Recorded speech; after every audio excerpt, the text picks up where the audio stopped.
Vegeta, the Prince of all Saiyans, the Titan Avenger, or as I call him, the Ultimate Number 2. What's good, you guys? It's the Boy Who Cries Super Saiyan here today, and in this video I wanted to talk about Vegeta, explain how Toriyama wrote him as a beta male.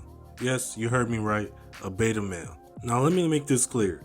I love Vegeta as a character. He is the shonen rival, standing on top of characters like Sasuke Uchiha, Seto Kaiba, or Hiei, and he is also the most iconic number 2 to the series MC. And in this video, I'll explain why. Now, Vegeta is an extremely interesting character, one that I find to be extremely compelling. His personality and demeanor are very fun to watch, and this is only heightened by his many cool moments in the series. This makes sense when you start to understand how much care and detail Toriyama put into creating this iconic character. But in a show like Dragon Ball, where there's a lot of flashy moments, high octane battles, and overall just a lot going on, it's very easy to miss just how much detail were put into a lot of the characters. And Vegeta is one of those guys where you can miss a lot of the subtleties that were placed in his personality. In this modern era where we have characters like Eren Yeager or Sun Jin Woo, it's made even easier to overlook characters like Vegeta. But let me tell you why you shouldn't. Earlier I referred to Vegeta as the ultimate number 2. What did I mean by that? Well, let's look at the introduction of Vegeta. Introduced in the Saiyan saga, we first saw Vegeta when he arrived on planet Earth in search of the Dragon Balls with his partner Nappa. And even upon his first appearance, the groundwork for him becoming the ultimate number 2 was already laid with his character design. As we can see, Vegeta is a small, overly confident man who exudes an air of confidence and superiority. And this is something that still tracks to today. One of Vegeta's main physical traits is his short stature, and while this was originally done in order to subvert the reader's expectations, with Nappa being this large hulking figure and Vegeta being the smaller figure but ultimately the stronger one as well, in retrospect it was the perfect design choice for showcasing Vegeta's number 2 status, as Vegeta has become a textbook example of the Napoleon complex. As Webster's dictionary describes the Napoleon complex as a domineering or aggressive attitude perceived as a form of overcompensation, being physically small or short. Sound like anybody we know? Now, to be clear, I'm not saying that Vegeta is super insecure about his height. What I'm saying is Vegeta's a man who overcompensates for his insecurities in general, and portraying him as a shorter man is a great way to visually depict this. So when I say that Vegeta is the ultimate number 2, what I really mean is Vegeta is the ultimate beta male. Someone who, no matter how hard they try, will never be the top dog in their community or environment. And that's why he continues to stay in second place and can't seem to surpass Goku. And this is why Vegeta so heavily clings onto his heritage and his pride, because he's trying to make it known to himself and to others that he should be number 1. However, he fails at this miserably. And this is also why he constantly refers to himself as the Prince of all Saiyans. It is his way of asserting himself and justifying why he thinks that he should be number 1. This is why he killed Nappa and never chose to bring back his race. Because while he always refers to himself as the Prince of all Saiyans,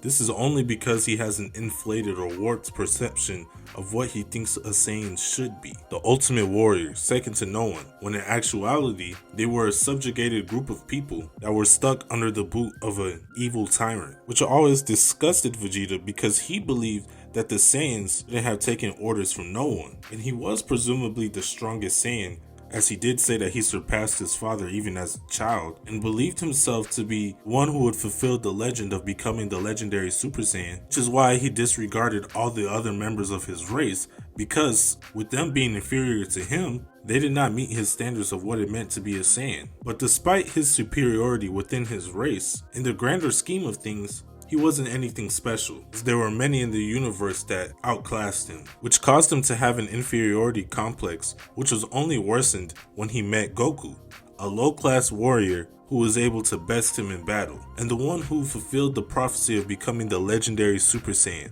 a prophecy that he thought was meant for him to fulfill. And this is why he always felt the need to prove himself against Goku, as doing that would rationalize his thinking and confirm to him that he is the best, which he is not. And we see time and time again the effects of this type of thinking.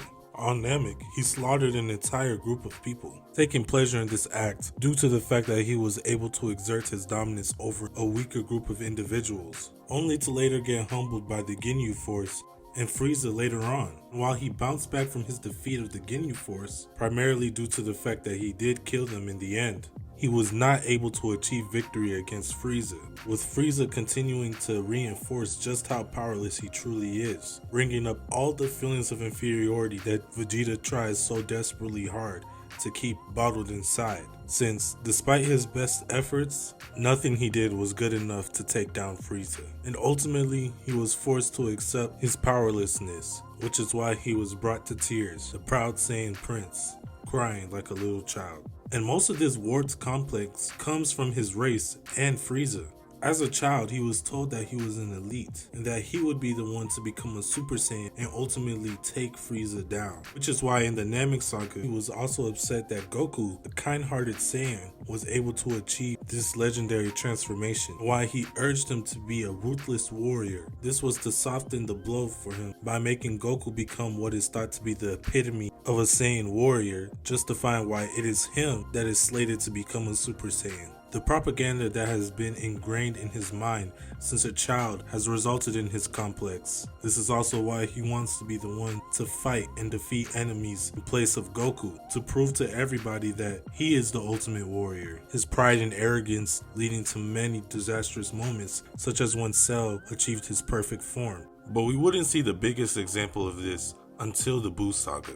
After the death of Goku, Vegeta settled on Earth with his family and seemed to embrace a sense of peace with his son and Bulma. And if you read the earlier chapters of the Buu saga, you'll see that Vegeta has an unusual calmness to him. And during this time of peace, Vegeta never stopped training and honing his skills. It is heavily implied that during this time he managed to surpass Gohan, who for the longest time held the title of the strongest. Vegeta even witnessed Gohan's power at the tournament and was not impressed or moved by his performance. However, upon witnessing the power of Goku during his fight with Yakon, Vegeta was reminded of all of his insecurities. Seeing Goku, his rival, still ahead of him despite all of his training, brought back Vegeta's feelings of inferiority. And this was when we started to see Vegeta lose his composure, revert back to the classic version of him that we all knew, albeit even more exaggerated in this section. And once again, Vegeta fell back on his Saiyan pride, killing people, choosing to fight Goku over stopping Majin Buu, and accepting Babidi's dark magic in order to achieve greater levels of power. All of this being overcompensation, make up for the fact that, despite all his training and best efforts, he still could not surpass Goku,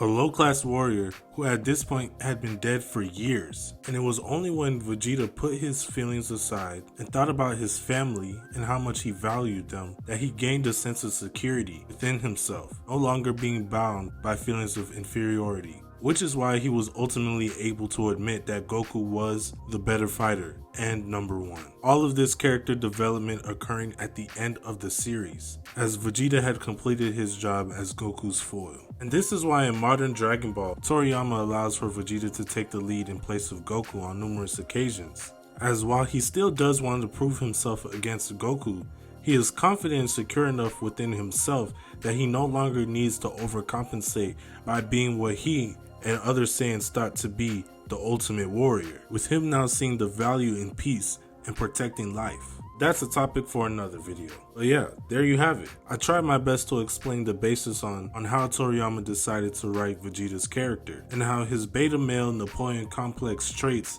make him the ultimate number 2 to Goku. So with all that being said, I hope you guys really enjoyed this video. I appreciate you guys for all your support. Please be sure to subscribe to the channel and like this video if you enjoyed it.